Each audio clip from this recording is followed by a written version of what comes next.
Oleh karena kemurahan Tuhan ku ada sampai hari ini. Dalam nama Bapa dan Putra dan Roh Kudus. Amin. Shalom Aleihim. Berjumpa lagi dengan saya pada perenungan hari ini, tanggal 7 November 2020. Tetap setia dalam perkara kecil. Bacaan-bacaan liturgi hari ini, Filipi 4 ayat 10 sampai dengan 19, Injil Lukas 16 ayat 9 sampai dengan 15.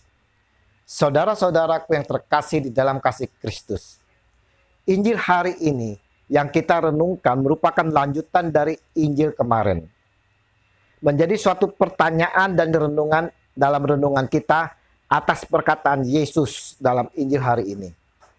Ikatlah persahabatan dengan menggunakan mamon yang tidak jujur. Ayat 9. Apakah maksud mamon yang tidak jujur di bagian ini? Apakah itu berarti bahwa kita diizinkan memanfaatkan uang atau kekayaan yang dihasilkan dari cara-cara yang tidak benar? Saudara-saudaraku yang terkasih di dalam kasih Kristus, di zaman sekarang, di zaman teknologi tinggi saat ini, terutama teknologi komunikasi, membuat banyak dari kita semua semakin sulit untuk memusatkan perhatian. Ruang pribadi begitu kerap kita biarkan rusak oleh hadirnya perangkat komunikasi kita. Pusat perhatian pada Tuhan sendiri akhirnya pun terpecah. Kita bisa tidak lagi mengandalkan kekuatan Tuhan karena kita sibuk dengan hal lain yang mengubah arah perhatian kita.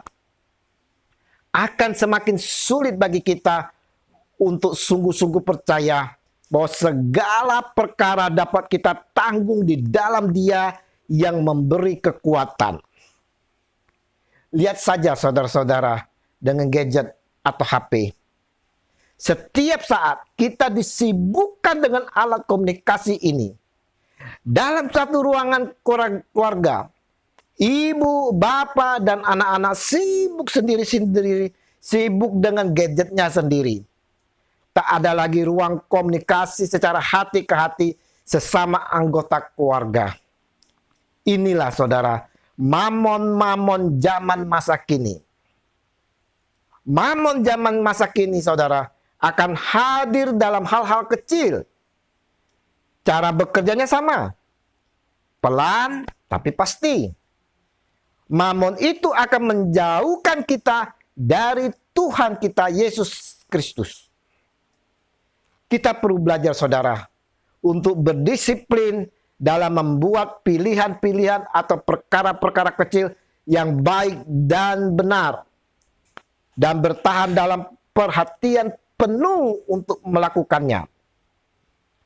Hati dan tubuh kita tidak akan bisa bertahan lama dalam sikap mendua. Kita diajak untuk belajar mengagumi apa yang juga dikagumi oleh Tuhan sendiri. Injil hari ini saudara, Yesus ingin menekankan kepada kita semua, kepada saya dan saudara, untuk setia pada perkara-perkara kecil maupun perkara-perkara besar. Kata Yesus, barang siapa setia dalam perkara-perkara kecil, ia setia juga dalam perkara-perkara besar. Dan barang siapa tidak benar dalam perkara-perkara kecil, ia tidak benar juga dalam perkara-perkara besar. Lukas 16 ayat 10. Segala sesuatu yang besar saudara bermula dari hal-hal yang kecil terlebih dahulu. Misalnya, pokok nangka yang besar akan berbuah lebat serta banyak rindang di belakang rumah kita. Pun juga berasal dari satu biji nangka yang kecil. Dalam perumpamaan tentang biji sesawi, Tuhan Yesus berkata, memang biji itu yang paling kecil dari segala jenis benih. Tetapi apabila sudah tumbuh, sesawi itu lebih besar daripada sayuran yang lain, bahkan menjadi pohon, sehingga burung-burung di udara datang bersarang pada cabang-cabangnya. Matius 13 ayat 32. Untuk itulah saudara-saudaraku yang terkasih, janganlah kita pernah meremehkan perkara-perkara kecil yang tampaknya sederhana. Untuk menjadi besar, kita harus bersedia memulai sesuatu dari perkara-perkara yang kecil. Janganlah kita memandang pekerjaan atau profesi yang kita jalani, pelayanan yang kita dipercayakan kepada kita, talenta, harta yang kita miliki, dan lain-lain yang terlihat kecil, saudara. Jangan sampai, saudara, kita seperti orang yang memiliki satu talenta yang hanya menyimpan talentanya itu di dalam tanah dan tidak mengembangkannya. Matius 25 ayat 24 sampai dengan 30. Tapi saudara, kita harus tetap mau setia dan kita mau kembangkan. Mari saudara, kita kerjakan dengan setia apapun yang dikaruniakan Tuhan bagi kita. Supaya pada saatnya perkara-perkara besar atau hal-hal yang tidak terpikirkan oleh kita akan disediakannya bagi kita. Apa yang tidak pernah dilihat oleh mata dan tidak pernah didengar oleh telinga dan yang tidak pernah timbul di dalam hati manusia, semua disediakan Allah untuk mereka yang mengasihi Dia. 1 Korintus 2 ayat 9.